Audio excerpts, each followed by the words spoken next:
Salut à toutes et à tous, on se retrouve pour une nouvelle vidéo. Alors, si tu as ton écran noir, ce n'est pas parce que ça ne marche pas, mais bien parce que nous sommes dans les ténèbres du samedi saint, des 3 jours entre la mort et la résurrection de Jésus. Et dans la nuit du samedi au dimanche de la résurrection, a lieu justement cet événement extraordinaire qui, dans la vie des chrétiens, est hyper important.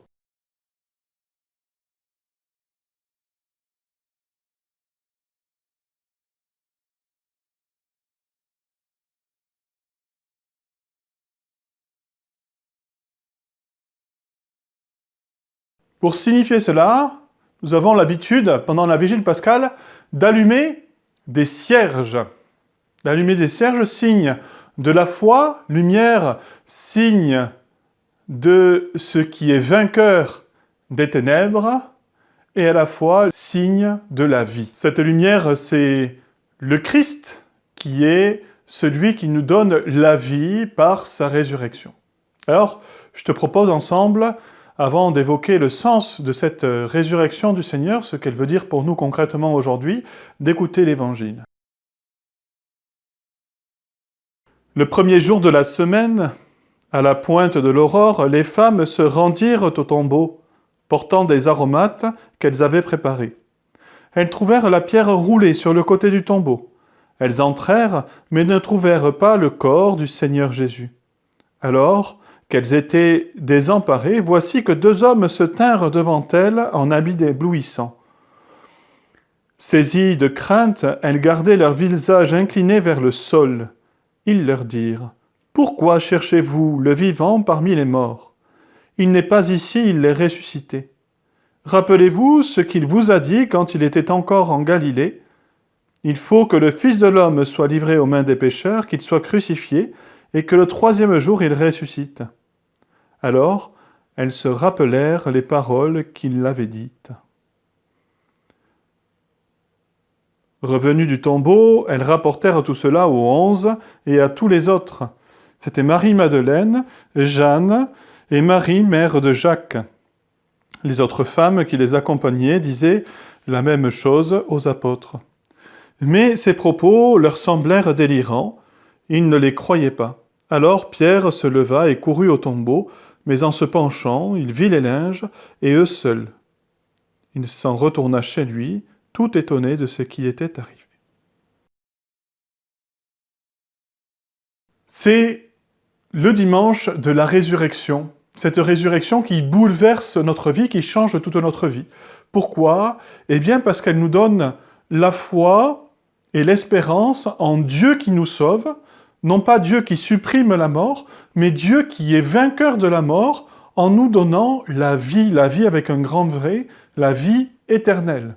Cette vie éternelle, ce n'est pas seulement la vie après la mort, cette vie éternelle, tu peux en vivre dès aujourd'hui et dès maintenant, parce que cette vie éternelle, en fait, c'est la vie avec le Christ, la vie unie au Christ qui nous unit à Dieu, parce qu'il est auprès de Dieu, parce que ressuscité d'entre les morts, monté au ciel.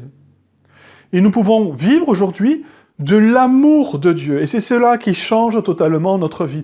Et Pâques, c'est justement la fête de l'amour de Dieu qui change totalement notre vie, qui veut changer ta vie. Pâques, c'est aussi la fête où on célèbre les baptêmes. Le baptême par lequel nous entrons dans la communauté des chrétiens, dans l'Église, mais aussi par lequel nous entrons en Dieu. Parce que lorsque nous sommes baptisés, nous revêtons le Christ. Avec lui, nous passons dans sa mort et dans sa résurrection.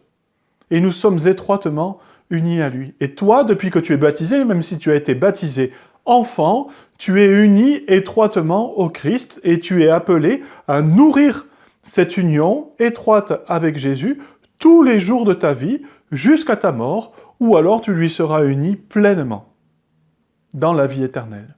Alors, comment vivre pendant ce confinement, cette nuit pascale et ce dimanche de Pâques ?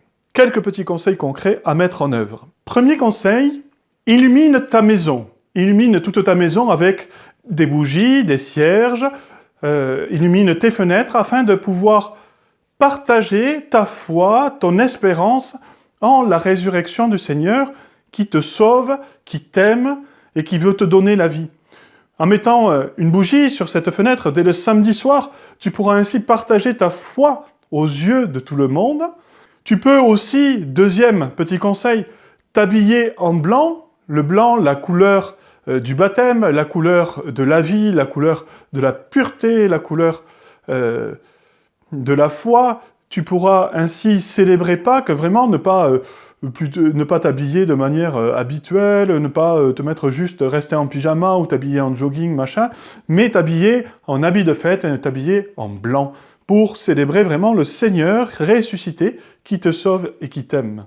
Troisième petit conseil, tu peux aussi prendre un temps de prière pour le Seigneur gratuitement, pas très long, où tu pourras lui dire que tu veux vraiment vivre ton baptême et que ce baptême ne soit pas seulement un souvenir lointain ou même quelque chose dont tu ne te souviens plus, mais quelque chose que tu veux vivre tous les jours.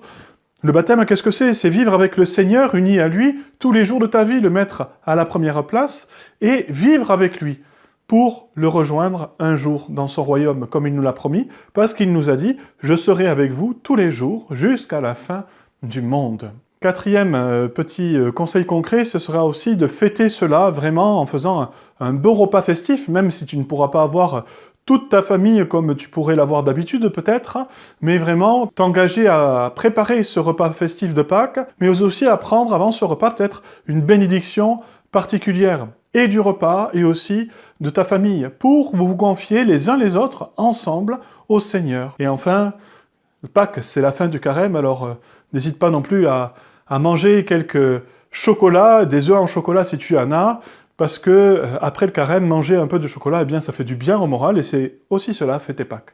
Voilà.